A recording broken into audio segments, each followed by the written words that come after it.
Keby si mohla lietať slobodne ako vták, kam by si letela?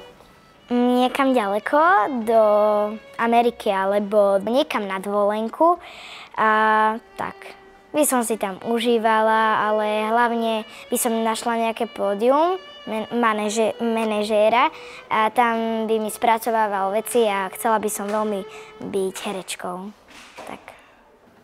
Niekto sa hrá na múdreho. Ja sa najradšej hrávam toto.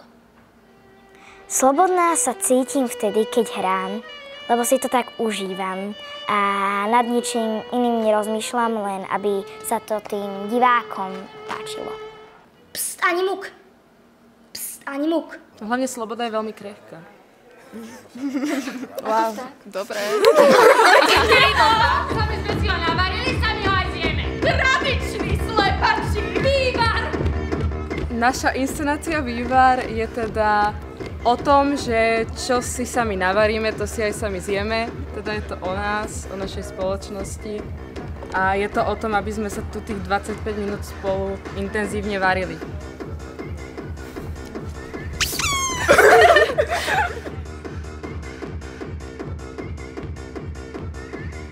No pre mňa osobne je to úplne, že toto, že úplne nebáť sa byť takto bez hanby na javisku a proste byť tu s mojimi kamošmi a proste tancovať na techno a proste tu takto byť.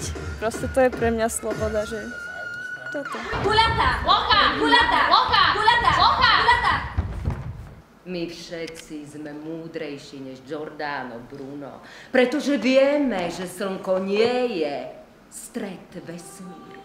Recitátori sú angažovaní ľudia a videli sme to vlastne aj dnes. To znamená, že zrkadlia nielen nejaký emocionálny svet, ale aj ten stav vecí verejných vlastne okolo seba. A myslím si, že tak je to správne. Jak otec Dávid. Po ňom starší brat. Pre mňa tá sloboda je spojená s vnútorným stavom. Že človek musí byť slobodný proste v sebe. A to je najzákladnejšia vlastne podstata a predpoklad pre akúkoľvek slobodu. A tento stav vyhľadávam, milujem a snažím sa proste čo najviac v ňom byť. Patrik, bolo to super. Áno. Už mám polepšovne dosť. Dozorcovia vybili si na ňom zúrivosť. Na betóne nechali ho. Temný hosť. Vždy proste som bol ako keby taký ten, proste čo robil zlobu a vtipky a tak ďalej a učiteľky to nemali radi a proste utlačajú tento rozvracanie systému, alebo ako to nazvať. A v tom sa teda asi stotožňujem s tým najviac, že podľa mňa by to tak teda nemalo byť. Takéto sú možnosti. Byť na reťazi alebo utiecť. Že nie, že si samozrejme môžem robiť úplne čo chcem, lebo tak samozrejme nejaké pravidlá musia byť niekde nastavené a tak ďalej, ale teda nikto mi akože do bodky nekáže, že čo mám robiť a ako sa mám vyjadrovať a tak ďalej, tak to teda znamená si pre mňa slobodu. Že tak môžem si teda v rámci tých ohraničených pravidiel sám teda nejak plávať tou mojou cestou. Svorka ľudí, vzorných, po dieťati snorí. Na poľovačku na dieťa netreba povolenie.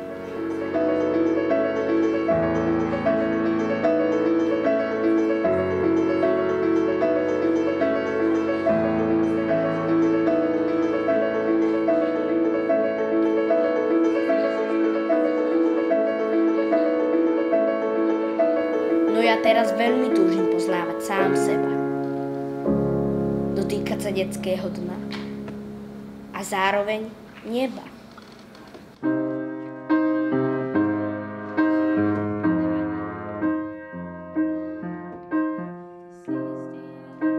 V tých prednesoch sa totižto odráža tá túžba detí zorientovať sa v tomto svete. Vidíte na nich, ako potrebujú ten bod, tú istotu, vedieť, kto som, kto mi pomôže, kde je to dobro, kde je to zlo, čo to je tá sloboda, hej, ako byť slobodný. Tá literatúra tým deťom si myslím poskytuje práve ten bod, v ktorom tú istotu môžu nájsť. Rakety s plochou, dráhou letu, všetko, čo je k svetu.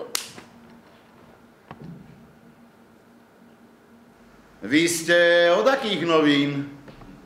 Vy ste nenastúpili v Moskve?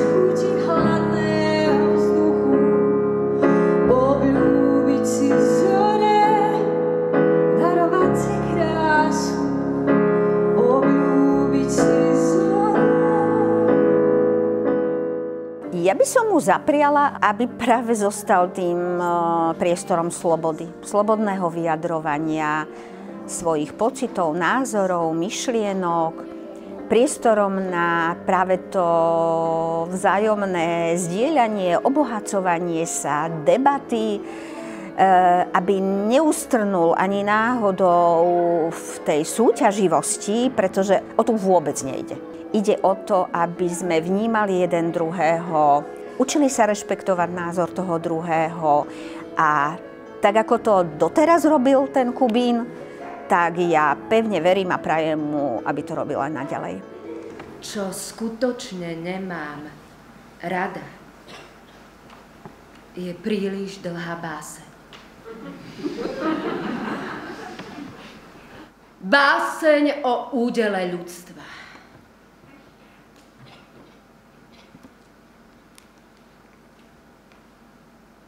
Je nevyhnutné, aby sa starý otec naučil chovať holuby.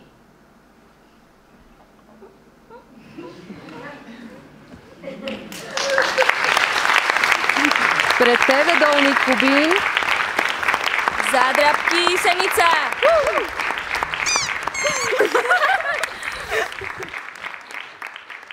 Ďakujem.